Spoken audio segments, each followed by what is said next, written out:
Good morning, everyone. Welcome to our March 9th County Council meeting. Please rise for the Pledge of Allegiance. I pledge allegiance to the flag of the United States of America and to the republic for which it stands, one nation, under God, indivisible, with liberty and justice for all. First item on our agenda is our auditor's financial report.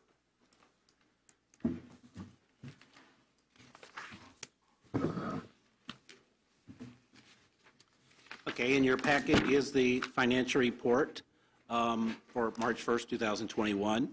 We began 2021 with a general fund cash balance of $14,988,895. With projected miscellaneous revenue and property tax, our total available is $66,739,081. We deduct the encumbrances, the 2021 budget, and the minimum balance, and then add in what we anticipate is unspent budget in 21. Our beginning net balance was $6,120,963. We've approved additional appropriations so far of $607,201, and we have $348,000 for today's meeting. Miscellaneous expenditures of $61,451 leave a appropriation available for uncommitted for the general fund right now of $5,452,311. Now, on my display thing, I got things in the wrong order from what your packet is, so let me jump down to the revenue. I don't have a lot to say about that, but under 0101, the excess levy, there was some things that were moved from excise from property tax, heavy equipment rental, which was basically McAllister, and this happened in 2019, I believe, and we were told to put that into our excess levy fund in 2000 and when that was received, because the levy was not figured with that amount of excise, because when it moved to excise, it's just additional money. So we have now had an order to move that from levy excess into the general fund, and then what they normally do is they lowered our levy by $73,000 in this case, what the amount of that levy excess. So this is just money that it's almost like what we had as property tax before, but we've moved it to excise, and so it's just the way we kind of shove things around based on what the DLGF order is. The only thing I marked here, I think 0403 under county recorder, as just a note, when we receive money from the recorder once a month, the beginning of each month, and so this would be through the end of February, and so just to note that, I mean, we have had a lot of deeds come through our office, the recorder's office, and you can see after 2 months, we're about almost 25% of what we anticipated for the whole year. So there has been a lot of real estate activity in this county that the pandemic certainly has not slowed that down one iota. And of course, we also have the refinances. I think that is all I had on the revenue. So now let me jump back up to my fund balances.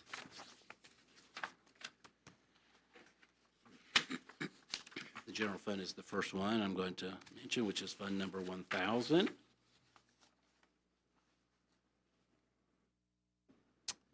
And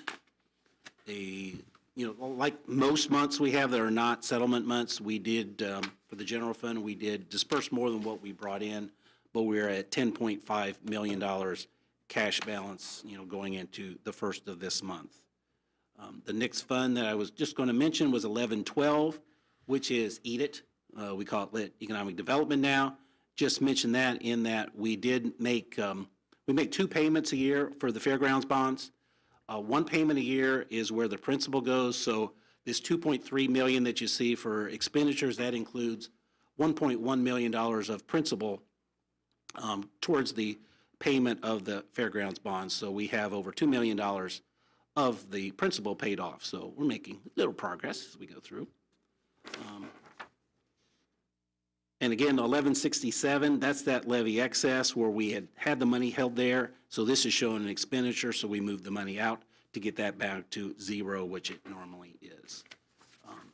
1207 is the unsafe building fund. And I just wanted to mention this one in that the commissioners had a request to maybe demolish an unsafe building. And so we do have $55,000 of cash in that fund to be able to do that. So we take down the building. If it comes to that, if it is not taken care of by the property owner, we would take it down and then we would bill them, and hopefully that would come back into this fund. And Mike usually appropriates $50,000, and I assume that should be enough to take down that building. So if you did see that on the news from the commissioners meeting. Next fund I mentioned is 4710, is the health insurance fund. And if you remember last month, we didn't pay quite as many claims in the month of January as what we normally do. So in February, we did pay an extra set of claims. So the fund balance went down from $10 million to about $9.5 million, but that was a good chunk of that because of paying that extra claim. 4931 is the Tippecanoe Solid Waste District levy excess, and it's the same story as what we did for the general fund, and so this money was transferred over into the solid waste. And I believe that, I had another one there.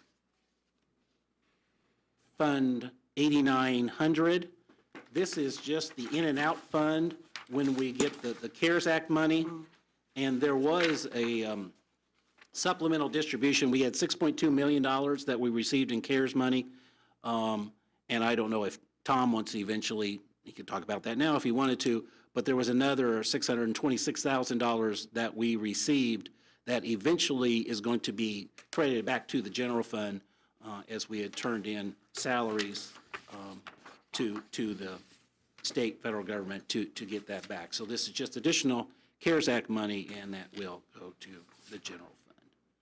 And I believe that's all I have. If there's any questions? Any questions for Bob? Bob, on the health insurance, I may have missed it, but can you characterize a bit more that large claim? And just to understand, we don't have those very often, to understand how we should look at that, help us understand how to look at that fund in the future. The 4710? Yeah. Where the 1.5 million comes Yeah. from? Yeah. There was one that we usually get paid at the end of the month, at the end of January, that wasn't paid, so instead of paying it the end of January, we paid it the 1st of February. So basically, in February, we basically paid like a month and a half worth of claims. Okay. So that's what made this one higher. The one from last month, we gained about this much money, because we're about back to where we started the year in cash balance in the health insurance. So we didn't have unusual claims, it's just the timing. Correct, it was just the time. Okay, So last month, it went up, and now this room, it jumped down, and so we're about back where we would anticipate it to normally be. Okay, thank you. Uh-huh. Any other questions? Hearing none, we'll go on to the treasurer's report. Jennifer? Morning. Morning. Hi. Well, as Bob mentioned, we had several cash balance, but that's just in relation to revenue, not collecting as much revenue in the month of February. So we're down $7 million in our primary bank account, but overall down about $4 million where we would normally be in the bank. Interest for February then was $72,854.56. Nothing really new to report as far as the distribution. The general fund is at 81,000 out of 132,000 of that, being at 9.3% for what we think of the budget in comparison to 16.7% of the year past. But again, we should see that come back up around the property tax time, collection time, and we are in the process of getting ready to print bills. Should be printing by the end of the week and hope to have those in the mail by the end of the month. That's all I have. Any questions for Jennifer? Hearing none, thank you. All right, we'll move on to public comment about our agenda items. Is there any public comment related to any agenda items for this morning? Hearing none, we'll move on to the consent agenda. Do I have a motion to approve, or do we need to remove any items for discussion?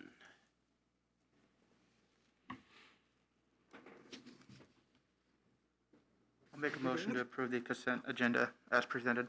I second it. Okay, I've got a motion from Councilman Murray, a second from Councilwoman Dolam to approve the consent agenda as presented. Any discussion? Hearing none, all those in favor say aye. Aye. Those opposed? That is approved. Additional appropriations, community corrections. I'll make a motion, we approve the community corrections lit public sheriff, CO Sheriff Fund 1170 in the amount of $137,877. Second. I have a motion on the floor from Councilman Murray, a second from Richard. I don't know why I went completely blank. Sorry, Barry. That's all right. Councilman Richard to approve the community corrections lit county share of 1170 as presented. Discussion. Jason. Good morning. Good morning. Before you have three requests, I'll do the $39,000 one first. That was for we asked for this back in December. It's for our PREA grant, the Prison Rape Elimination Act grant that we have received. It's a 2-year grant. This is for adding additional cameras within our facility to be compliant with that standard. It was approved back in December. We didn't spend any of that money. We're still gathering quotes from Haley's and finally got that information back. So it's just a re-ask of that money that was already approved by this board.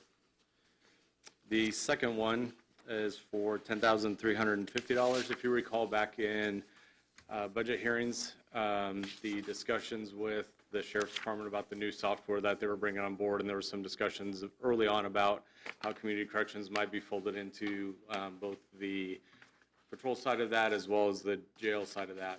We were a little bit late to getting involved in those discussions, not till about October, though it really got heavy into those. And it has taken this long for us to vet those two companies to make sure that what we are required to do in the reporting modules that are required through the State Department of Corrections, as well as how we track things internally, both financially and with incentives and sanctions and everything like that, that those programs could integrate with how we needed them to do that. So that's why this is a late request compared to what it was early on when the Sheriff's Department asked for theirs. So the $10,000 350 is for our surveillance officers to be on the same patrol reporting system, the caliber reporting system that all the other law enforcement agencies minus Lafayette Police Department are on. And then the $87,852 is for the jail tracker. That's the jail management system that the jail currently uses and that we would like to be a part of for efficiency and just as we move individuals back and forth, it streamlines that process and has a central point of collection for that information. So I'm happy to answer any questions about those three items. Jason, can you go into, real quick, this is a one-time expense and then any annual fees that may be occurred with this? Correct. I believe you have on the jail tracker, the second year, the first year is the $87,851.99, and then second year maintenance $3,022, $3,100 the next, $3,200, and then $3,300, almost $3,400. So there's maintenance, yearly maintenance costs. I think caliber is like $160 per user for an annual maintenance, and we'll have 8 users on that program. Thank you. So does the city plan for the city to run a separate system than the county's running that you talked about, is that going to create long-term inconveniences for you, or by vetting these and you selecting what you did, sounds like you're keeping in line with what the county's doing, there's no other accommodations that are going to have to be made for what the city's doing? No. Okay, thank you. Jason, will the ongoing fees that you're talking about, the annual maintenance fees, how are you thinking those will line up with any grants or user fees? I don't know that they will. Okay. It'll probably be an ask at budget time. I mean, we'll certainly explore those, but I wouldn't bank on any right now. Yeah, all right.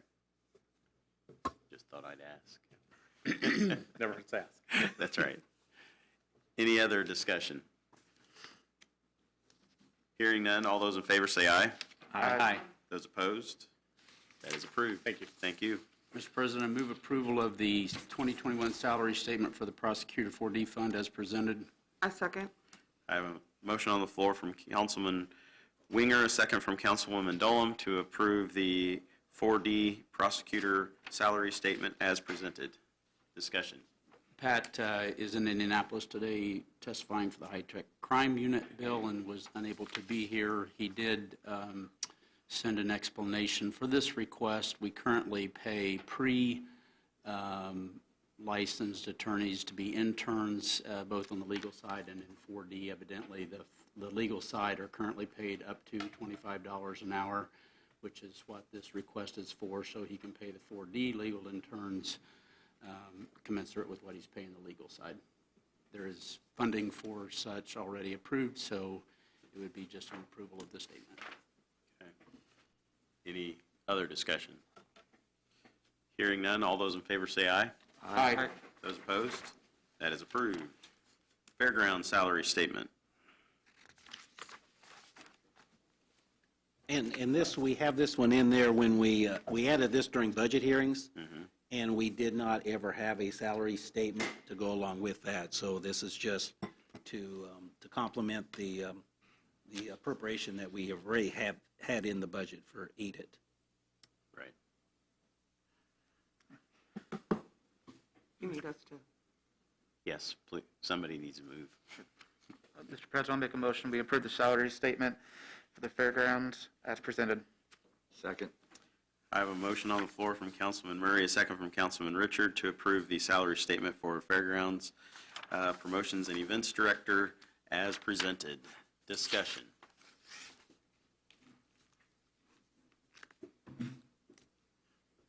Hearing none, well, Bob obviously gave the explanation. So hearing no further discussion, all those in favor say aye. Aye. Those opposed? That is approved. Salary statement for Carrie Home. Mr. President, I make a motion, we approve the 2021 salary statement for Carrie Home / Juvenile Alternatives as presented. Second. I have a motion on the floor from Councilman Murray, a second from Councilman Richard to approve the salary statements that we have for Carrie Home and Juvenile Alternatives as presented. Discussion. Rebecca. Good morning. This Good is morning. just a cleanup. There's no additional impact to the budget. It's a title change for all three of the positions, and then cleaning up the job duties as well. Okay. Any other discussion? Hearing none, all those in favor say aye. Aye. Those opposed? Those are approved. Thank you. Health Department. Mr. President, I move we approve the appropriation for Health Department General Fund 1000 in the amount of $98,000. Second. I have a motion on the floor from Councilman Murray, a second from Councilman Richard, to approve the general fund appropriation in the amount of $98,000 as presented. Discussion. This is help pay for expenses for the vaccine clinic. It's currently ongoing. Yep. Any other discussion? And these get reimbursed by CARES money? Well, we get the CARES money, and so because of the money that we This falls under the CARES umbrella. Yeah, we've been mainly just turned in salaries for reimbursement, but yes. Okay. Any other discussion? Hearing none, all those in favor say aye. Aye. Those opposed? That is approved. Health Department grant appropriation. Mr. President, I move we approve the COVID-19 Vaccine Clinic Fund 8905, fiscal year 21, grant appropriation in the amount of $120,960. Second. I have a motion on the floor from Councilman Murray, a second from Councilman Richard to approve the COVID-19 Vaccine Clinic Fund 8905, fiscal year 21, grant appropriation for $120,960. Discussion. Now, this is one that we normally, and we initially have this in the consent agenda, because it comes with the budget. And we're thinking maybe that Amanda or Kayla would be here and explain a little bit just for our own information, but they're not here. They're not here. So I guess we're not going to get Yeah. that explanation. All right, any discussion? Just curious, did we get the grant amount declared and then we have to fall in under that, or do we report expenses and then they write the grant for that amount? We report expenses because it's a reimbursable grant. Okay. And this is one that comes with the budget. Right. So those are the ones we would normally put in consent. Thank you. Okay. I do have a question about the last item on the are we tracking somewhere all the CARES money that we're spending for the general fund? I know we put a bunch of CARES money in the general fund, and now we're spending money out, but is there someplace we can know which is, or should we? Yeah. I guess it's We more of a should, question. yes. We have not, and I'm not sure if we're putting, Kaylee was here, or are we putting a project code on those expenditures? Okay, so we could run a report there. Okay. If we have a project code, we can just run by a project code and Okay. get that. Okay. Okay, any other discussion? Hearing none, all those in favor say aye. Aye. Those opposed, that is approved. Commissioners. I'll make a construction motion that we approve Bond Fund 4818 Fairground Construction, the amount of $3,500,000. Second. I have a motion on the floor from Councilwoman Vernon, a second from Councilman Richard, to approve the Construction Fairgrounds Fund 4818 for the amount of $3,500,000. Discussion. This takes us to the home stretch. The easiest way to say it. We're still aiming to be done by June 1st. Any of you really want a private tour or something, please contact Andy. He can walk you through and stuff like that if you really want to see it. I would like, Emily, if you would please come up since you finally agreed to give her a paycheck now. This is Emily Gray, who's our new marketing and event director. Figured I'd let her introduce. That's why I didn't raise this up. Yeah, the mic is at her level. Speak a little bit or whatever. Hi, I'm Emily Gray, and I'm really excited to be here. We've gotten a lot of interest in the new facility. We're starting to get people in to visit. A lot of organizations are coming back from previous years, and we're getting a lot of new interest too. So we're starting to do those venue tours, just showing everyone around and getting them in the building. Are we taking reservations already on the building? We're taking some tentative reservations. We don't have pricing down just quite or a contract, but we're putting some things on the calendar.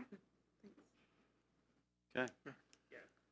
We've been working with Doug, so we do have our catering contract. We figured out our vendor contract, our rental stuff, everything else. I mean, we pretty much have the numbers down to the point. We still have to talk about safety, so we need to get the sheriffs and stuff, like, depending how many people, do you have to have a police officer there, this, that. So we're down to just hammering out that little part. But this, like I say, I think they'll still leave about $700,000 left in the bond, unappropriated yet right now, but that's for, what if, whatever. We still got to do landscaping, we still got to do some other stuff. So, but this will get us to the home stretch. Okay, very good. Welcome. All right. Yep. Is our goal to spend that 700, or is that truly for contingency? I think the bond-wise, it pretty much has to stay with the project. I can't remember what it says. I don't think you're required to spend it, but how you can use it to pay back the bond, I'm not. Right. Vaping, what that really is figured in on our FFEs. There's 300,000 there that we finally designated some more dollars to protect this, some other little odds and ends items that really beef the facility up some is what we're looking at there. So we know we got those numbers figuring out, and as I told Tom and Tracy, they come in as change orders, but they're actually part of the scope, and nothing's over the budget on the part, so it's still part of the scope of the project, so. Okay. So I heard we're going to spend it. Well, right now, I'm saying, if we can, and it highlights and enhances the facility, I would say yes. Yeah. So, Okay, any other discussion? Hearing none, all those in favor say aye. Aye. Those opposed, that is approved. General fund appropriation for the commissioners. I'll make a motion that we approve the general fund appropriation of $250,000 for other supplies as presented. Second. I have a motion on the floor from Councilwoman Vernon, a second from Councilman Richard to approve the general fund appropriation for commissioners of $250,000 of supplies. Good morning. Good morning. So this is what we talked about, like toward the end of last year when we received the remaining portion of our 6.2 million CARES distribution. As Bob mentioned, that was done from salaries. At the very tail end of the year, the state released 10% of that allocation as additional funding source, so $623,000 that Bob also mentioned, but that had to be allocated into particular projects and expenditures related to the health emergency. Those expenses are now coming in, and so this is a part of the appropriation. So this is CARES money that we're spending. There'll likely be, if you recall, there was one done in February. There's this one, and there'll likely be one for professional services in March. I'm sorry, in April. This is March. This is March. All right. John, can you just give us a kind of again, an update of those projects? Yeah, it's, they're largely what I sent out to you at the end of last year, but we can go through those, the setup of the vaccine clinic, traffic flow equipment, tents, message boards, generators. Also included in that was the jail lobby desk enclosure, a project that's now been completed, ongoing PPE, attorney and translator fees, a data storage program, and then updates to this room for audio, video, lighting units, and body scanner and portable x-ray system. Okay, and then in addition to these projects, there were the projects that were planned for with the $623,000, which were separate projects. Okay. Any other discussion? Hearing none, all those in favor say aye. Aye. Those opposed? That is approved. Thank you. Bob, do you think you can do your technological wonderment now? I will give it a shot.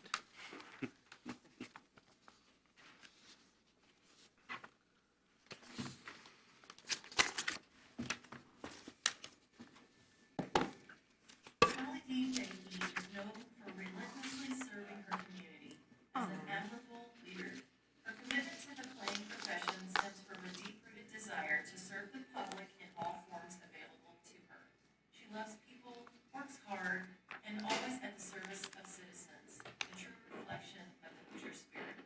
Her in-depth knowledge of planning principles is unparalleled. She's a walking encyclopedia of knowledge regarding land use policies, land division regulations, case law, and transportation planning in Indiana, and she loves to share her knowledge with anyone who is interested. Many people who have worked for her have greatly benefited from her wealth of knowledge and experience. Her leadership style has allowed team members to be independent thinkers, collaborators, and most importantly, civic-minded. Sally resolves conflicts and handles difficult situations with elected officials of different political affiliations while maintaining a balance of her multi-jurisdictional responsibilities with remarkable patience and admirable tact. She has shown exceptional adaptive leadership in the past year when all in-person public services offered through the Area Plan Commission transitioned to virtual mode due to the COVID-19 health crisis. Her ability to lead the APC team swiftly to a virtual service mode with a minimal interruption to regular office operation was commendable. In many ways, she exceeds the challenging requirements and expectations for this award. Her innovations, intelligence, and accomplishments complement precisely the stellar community of past recipients and make her highly deserving of this honor. Congratulations to Sally D. Fahey, our Indiana Planning Sagamore for 2021.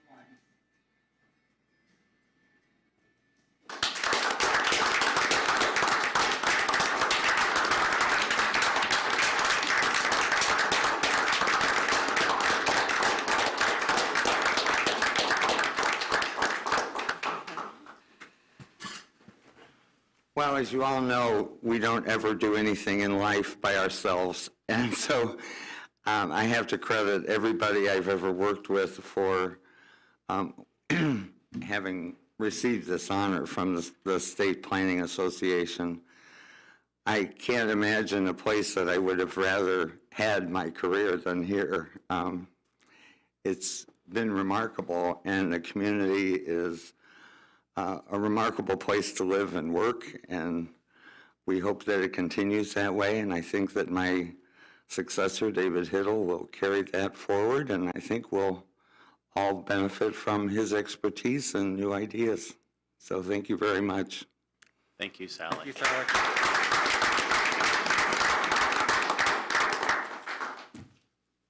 Well, Bob, move on into our... Kevin, before Oh, yes, we do, please. I wasn't at last month's meeting. I don't think we did so, but did I see David walk into the room? Yes. There you are.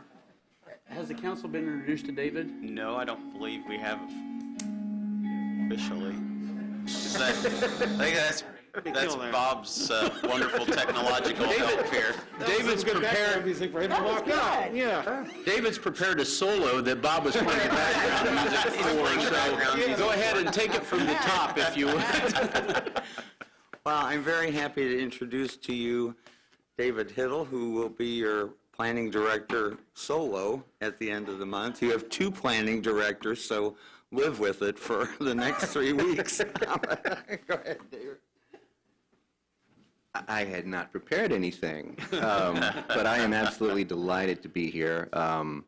It's been clear, just having been here for a week now, that Sally's assembled an all-star staff, just a fantastic staff. It's also become very apparent as I compare what I'm seeing here to places I've worked that there's an unusual degree of collaborative motivation here between different governments, different departments within government. That's really refreshing, and I'm looking forward to working in that environment. So I'm happy to be here. Thank you. Welcome. Thank you, David. Thank you. Thank you, Roland. Mm-hmm. All right, we'll move on into sustainability study. Do you want to take it, Bob, through what you have? And I will try, present? every time I send out emails, I try to say briefly, so we'll try to briefly do this. I'm certainly not going to go through this 100-plus pages.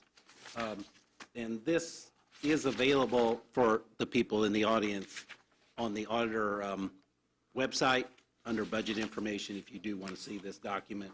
But I have a few pages in there on what you have there on kind of my recommendations and my observations on pages 1, 2, and 3. But I thought what I would kind of do, and you can look at my assumptions, whether they're flawed or not, that's up to you to decide. That I'm just want to throw something out as far as the sustainability study is really a look to see how are we doing now, does it appear like we should be doing in the future. You never know what's going to happen, as we have found out in the last year or so, that things can change quickly. But I thought I would just go through these charts. I believe this starts on page 69, if you want to look at the screen. We weren't able to scan this or print this in color, so I did have a little bit more color things there. It's page 69 in the book that you have printed.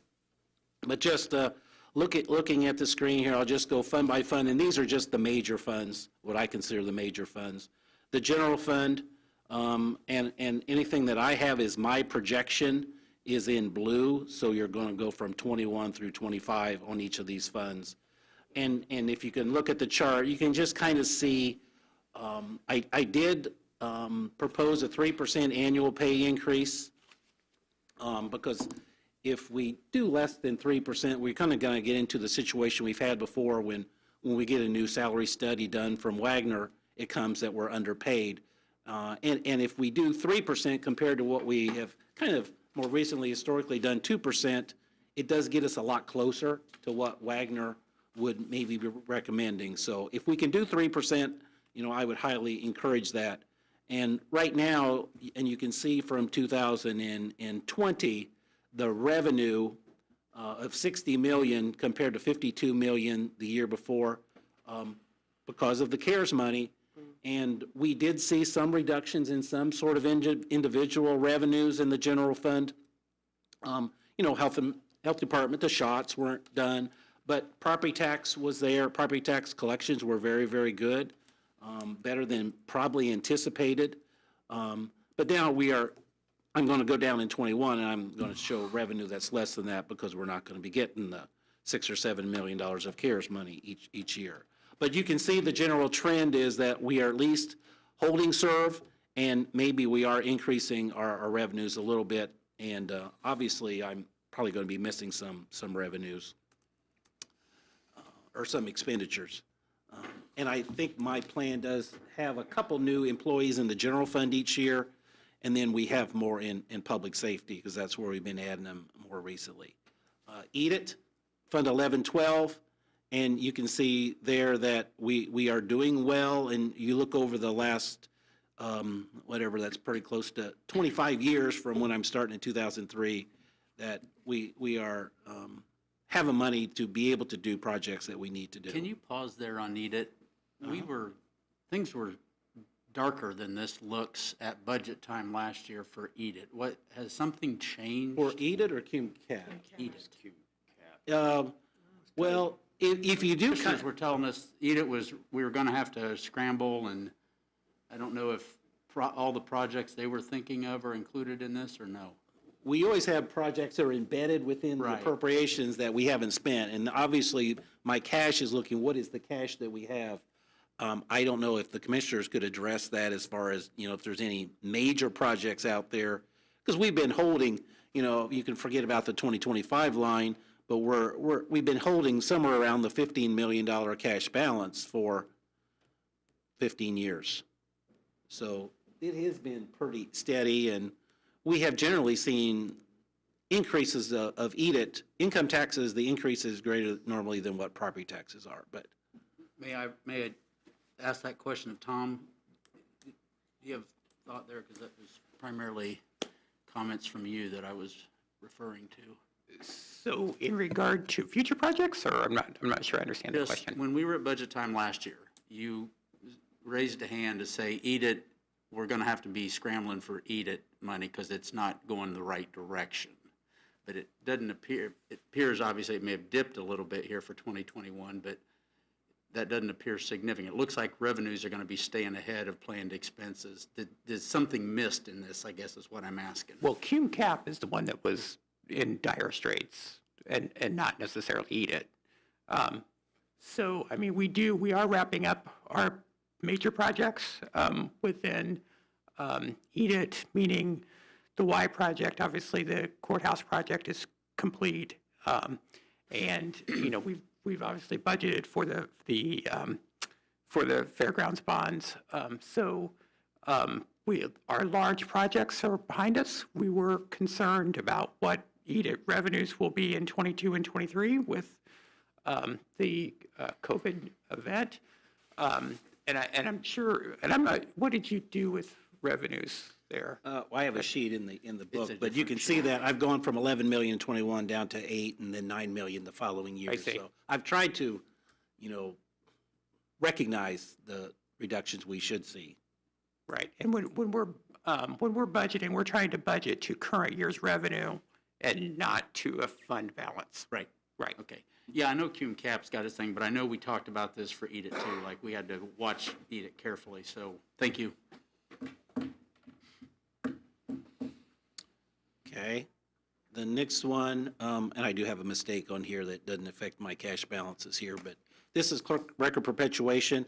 And if you look down there in 2024, the expenditures, the 2,000 is not right. I had a little formula problem there that I just saw yesterday. But my cash balances, my projected cash balances are right. If you remember back a few years ago, Krista Coffey, her last year or so of clerk, she did a lot of scanning, and that brought her balances down to, not that far away from zero, $12,000 when Krista finished as clerk. And now that has been built up, and Julie, we've added an employee or two, and they need to be within the clerk record perpetuation, category of expenditures. But this is a fund where we can look if there's any needs, and if those needs satisfy the requirements of record perpetuation. I mean, it appears like we are going to be building cash in this fund, that we are bringing in more than what we're spending out. Sales disclosure fund, this is a fund which comes when deeds are recorded. There's a fee you disclose on the sales disclosure form, and there's a fee that goes along with that. And we have been spending, most of this has been the certification costs of the assessors, because this is an assessor-controlled fund. And we are spending a little bit more than what we are bringing in, so it is something to look at. And I'm not sure the status. There's a bill right now that I believe it doubles the amount of money, the fee for sales disclosure. But right now, half of the money goes to the state. And with the new bill, if it goes through, 3/4 of the money. So all the increase is going to be going to the state, and it wouldn't be kept by us at all locally. So, but this is something we want to look at because the trend has been going down. You can kind of see in about 17 or 18 is when we started paying just the certification costs, and then some other things are paid out of there as well. But we are not paying out of the general fund or reassessment, so it's saving a little bit there. Now we get into some of the, well, the highway fund, the Cume Bridge is next, and I don't know that we're ever going to go back to the $28 million balances in Cume Bridge, but maybe, Mike, will we? No, probably not. Yeah. But we have been, since we did spend a lot of money on bridges going back at the end of the 2010 decade, we have been, pretty much keeping that fairly steady, and it has gone up the last few years. Cume Cap, this is the fund that we did have some real concerns about, and when we did get the lit public safety, we did move some expenditures back to the general fund that we had moved into Cume Cap just based on need, and by having public safety, we could move some things out of the general fund to allow some of the, I believe, some insurances, utilities, and some things like that move back to the general fund where they really should be. So that has helped Cume Cap, and it looks like things should be a little bit better in the future. And this is a property tax rate, so this is not income taxes. So you're going to see more a revenue of a general increase each year. Local road and street, and I did not ask for any input from the highway department, so I really don't know. So I've pretty much just used historical expenditures, but I'm sure they're not going to be building up the cash balances to like the $5 million range that I've showed in that projection by 25. But obviously, this has to be used for construction of roads. The public safety, the lit public safety,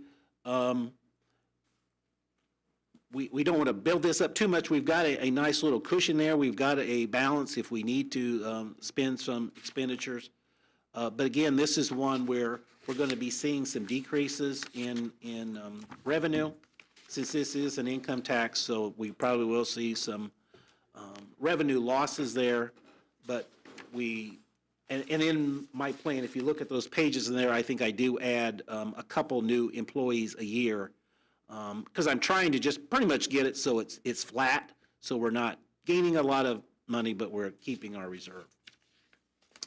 Major bridge, this is another one that, I don't know what the plans are for a major bridge. There's a definition of what a major bridge is, and this is a property tax rate of a penny, and so it is built up so that we do have a major bridge project. It won't have to come out of Cume Bridge. It can become out of this fund.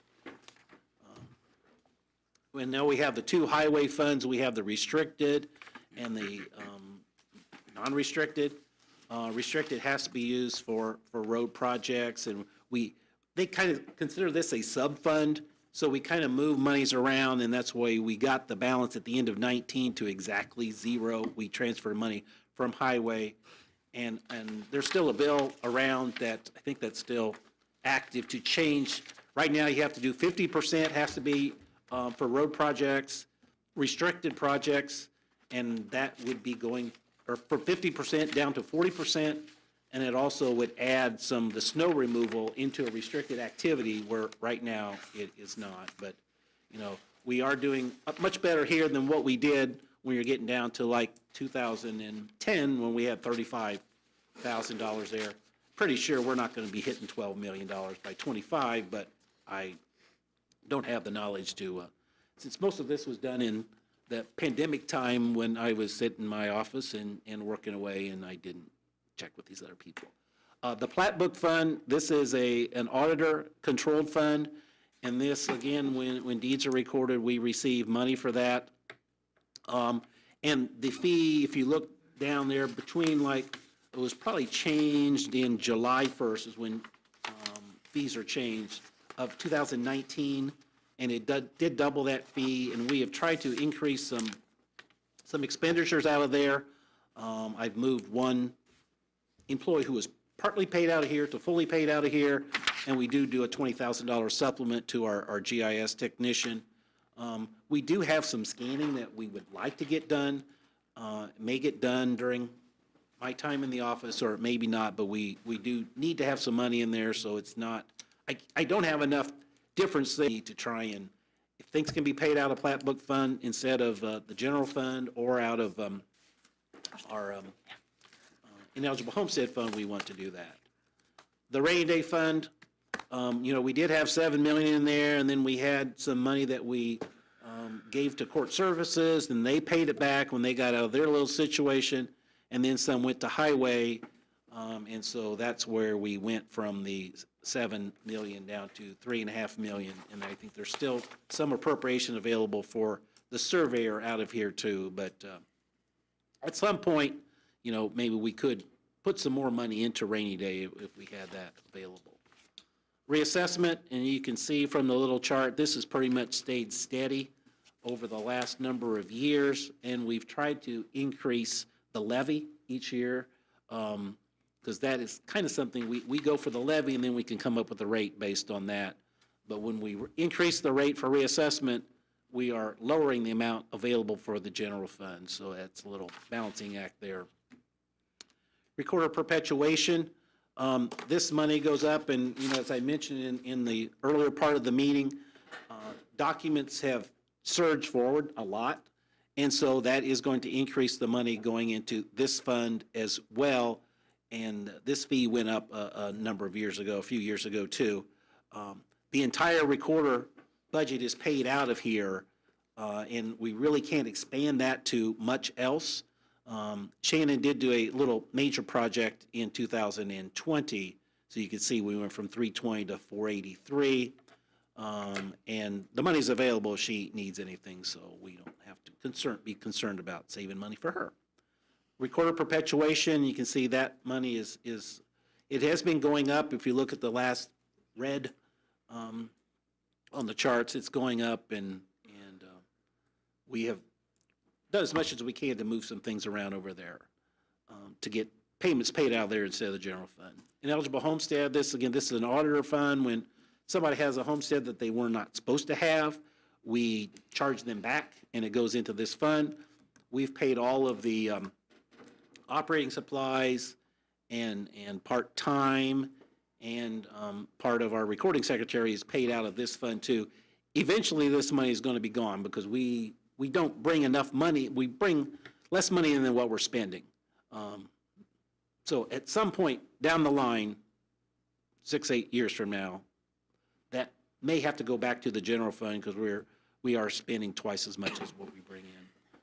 The elected official training fund, this comes from recording fees as well.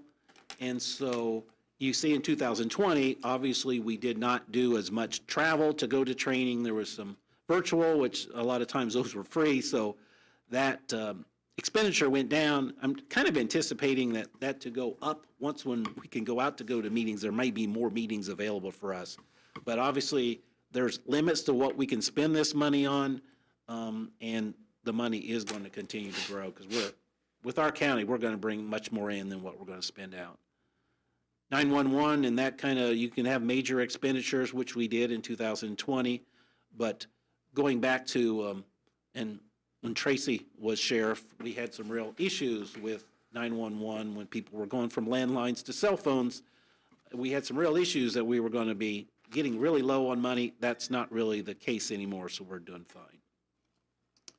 Fund 2000 is a probation user fee fund, and for those that have been on council for quite a while, if you remember back in 2016, we were getting to a seriously low fund balance, and so we have made a few personnel changes, and things have gone a little bit better. The revenue hasn't changed that much, but we have, we at least have a good base amount of cash in that fund. 2560, the pretrial diversion and the infraction diversion, of course, those are the prosecutor funds. You kind of have to look at them both, or you see this one here, it's going up quite a bit, but Pat uses these kind of in conjunction with one another. That one's going up, the other one's going down. So, but these are monies that the prosecutor, all their operating budget is paid out of these funds as well. 2580, which is the court services fund, substance abuse. And see, they're doing well. And obviously, we had some negative numbers there back in the 2012 to 14 range, and we've worked our way through that with them changing what services they're providing, and they seem like they're doing well now. Jury pay fund, we have been spending more than what we have been taking in, and I did have one recommendation in there on how to maybe determine how much to have in that appropriation. It's not dangerously low, but you can't, for long-term, be paying more than what you're bringing in. Parking garage maintenance.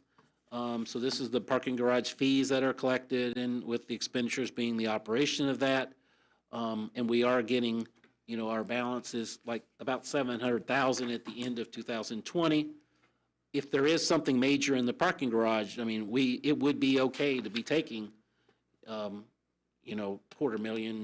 $400,000 out of this fund to pay for something, and so that might help. Cum cap by having, I don't think this is one that you need to worry about having too much cash. Health insurance rainy day fund, we've had $3 million in there since that was moved over in 2013. The health insurance fund, we did struggle with that for many years, and projections are kind of, I'm not really seeing that maybe we need to raise rates for a little while. I'm not making much assumption of that, and we are doing well. One thing that I did have in there, and especially with the CARES Act and where our general fund is, maybe we don't need to be taking money from health insurance in the future and putting it into the general fund to support the expenditures for there. That's where I'm kind of helping this fund out, because we want this fund to be do well financially, and it is right now. And the last one is Phase 2 stormwater. And my only recommendation here, because we're going to have to do something, and I have $250,000 of EDIT money starting in 24 and 25, because obviously our balance is going down. So I think that's all I had there. Now, there were just a couple pages later, I have my fund balances, and there was a chart that I found online from the state. It's on page 90. And you look at this chart, and this is the number of, our income taxes is, our levy goes up by the non-farm income growth rate. And if you look at this chart over the last 10 years, I think you could easily figure out when the pandemic occurred. And this is just the number of non-farm income workers there are in the state of Indiana. So I thought it was just kind of interesting, but it's also interesting. I couldn't find anything that had the real income in there, but the bounce back occurred fairly quickly in that. And one last little thing here, I had talked to the state, and they had sent me the growth quotient, because all they sent us was the number, just saying it was 4.2%. And I like to see these numbers, so what's going to happen? It's a 6-year average. So if you look at this one here, okay, the one that's going to drop off next year is going to be 5.05, which is the biggest number, and so that's going to go down. And to my surprise, when he sent that, he also sent me their estimate for 2022, which I didn't think they would ever share this kind of information. But and this is a estimate only, and as of the time that he did this, which was the 1st of February, so 3.8% is the increase, is what they're projecting for 2022 for our levies. So that's from 4.2 to 3.8, you're talking, that's a 10% less increase. And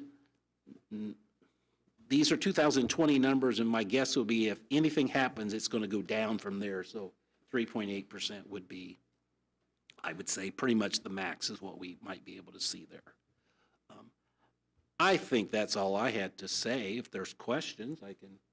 Any questions for Bob concerning sustainability? Bob, when will we get the first take on what we see income tax revenue will be for next year?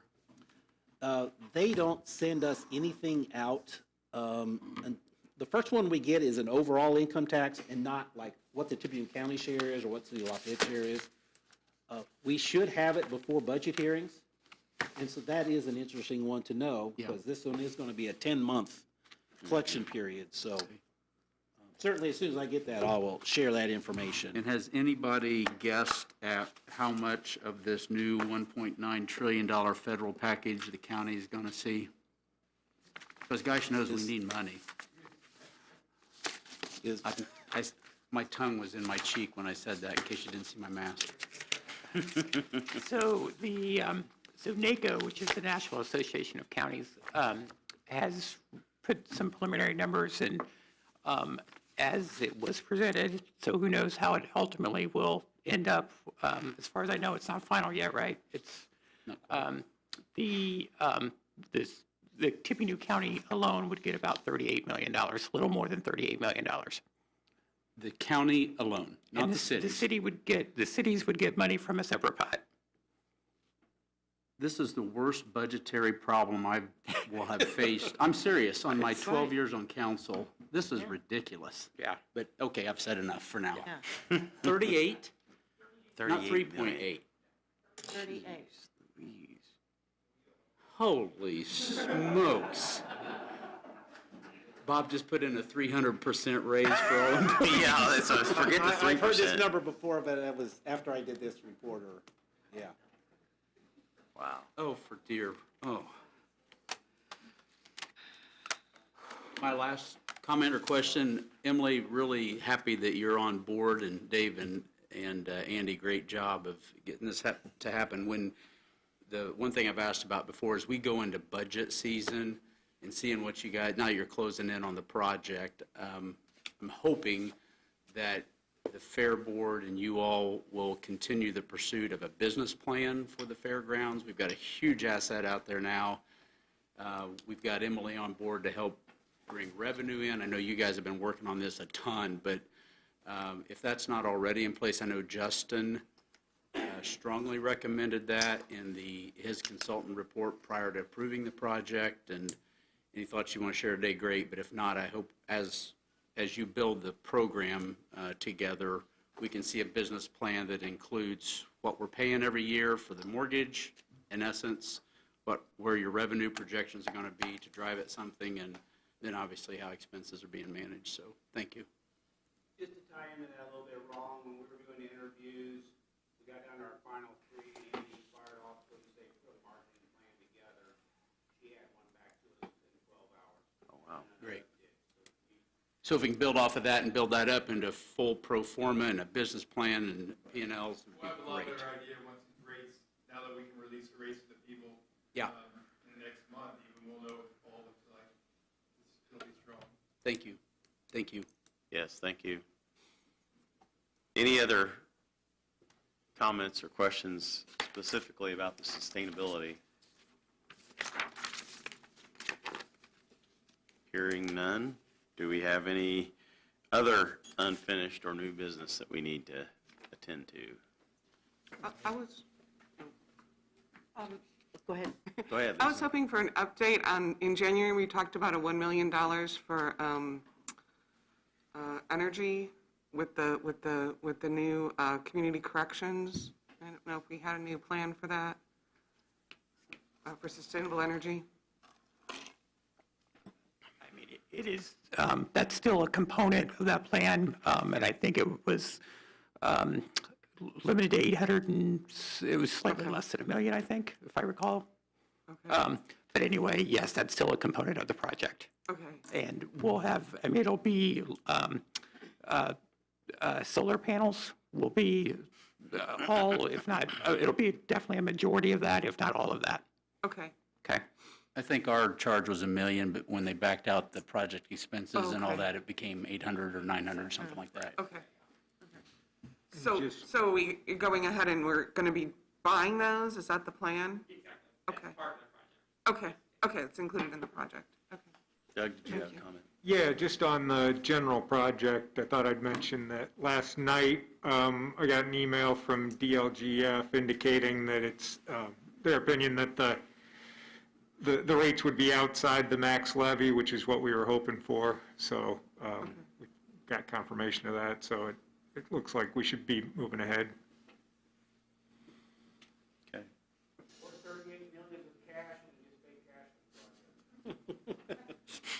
Yeah, dear goodness. Yeah. Well, let me know before write a March check, Dad. 22nd when we Yeah. close on the deal. Yeah. Yikes is right. Okay. Any committee reports? Yes, you all at each of your places have a report from the Tippecanoe County Sheriff's Office in regards to vehicle needs.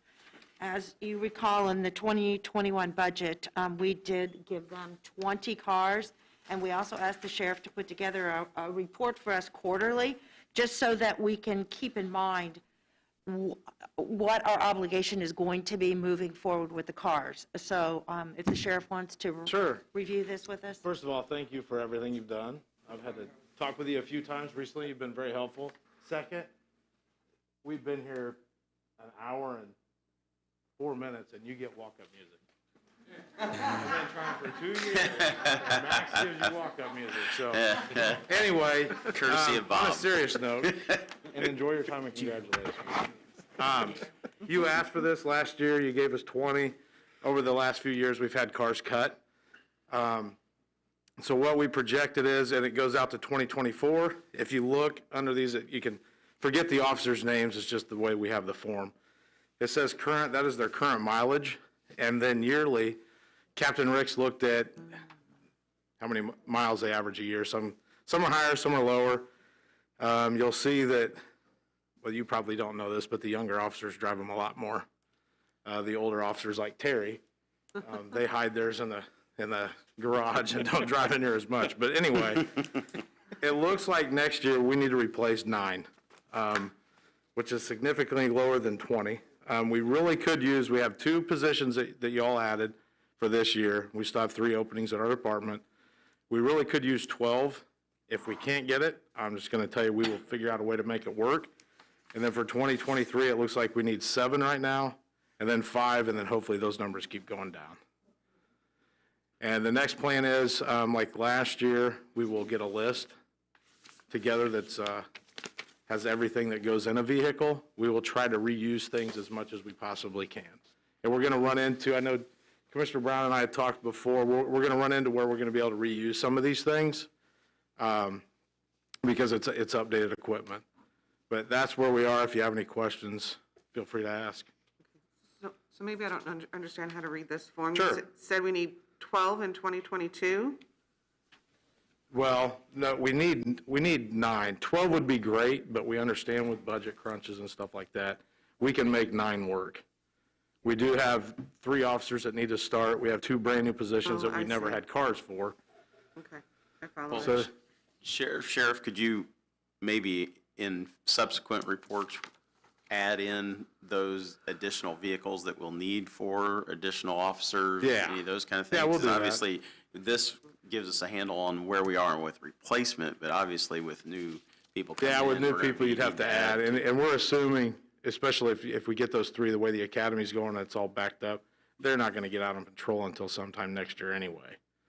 Now, if we continue to add more laterals, which we're supposed to swear into next Monday, then they'll be on the road a lot faster. Okay. But yes, we That would be will do that. helpful. Yep. Okay, Thank you. Thanks. thank you. Nothing? Thank you. All right. It's good to see it on a piece of paper. Crash data, we quit driving vehicles, and we're not going to crash anymore. Awesome. Excellent. All right. I like it. Yeah, you may not be able to read it, but I'll get it to you. Thank you. All right, any other committee reports? Thanks, Kathy. Commissioner FYI. So I will be just as brief as Bob was with the sustainability analysis. I could have been less brief or more. So we are obviously watching a lot of activity going on down at the State House. This is a unique year, obviously, with COVID, and they cannot take testimony in the normal and usual fashion. So there's a lot fewer people down there, but obviously if there's anything that you're watching that you'd like us to keep an eye on through our Commissioners Association, we'll be happy to do so. Plus, I think all of the elected officials have their own associations that can help with any specific issues you might have. I know this year it seems like there's truly an assault on local government and home rule. So we're keeping an eye on a number of different bills in regard to that, most specifically 1381, which has not been assigned to a committee in the House yet. So as soon as that's done, we'll be down there working to fight against that. But like I said, if there's anything that you'd like us to keep our eyes on, we certainly will be willing to do that. The only other thing I have is you should have received an email from GLC in regard to the state of the cities and the county addresses. They're being done a little bit differently this year than normal. It's not being done in person. It's 3 different events, and they're virtual. So 2 weeks ago, John Dennis did it for the city of West Lafayette. Today, Tony will be doing it at 2 o'clock and for the city of Lafayette. And then on March 30th, I'll be doing it for the county, again at 2 o'clock. You can register through GLC. You have to register through GLC, but it is free. And so if you do choose to watch, you can do so, and I encourage you to do so. Happy to answer any questions you might have. Any questions for Tom? Thank you. Thank you. Any public comment for us this morning?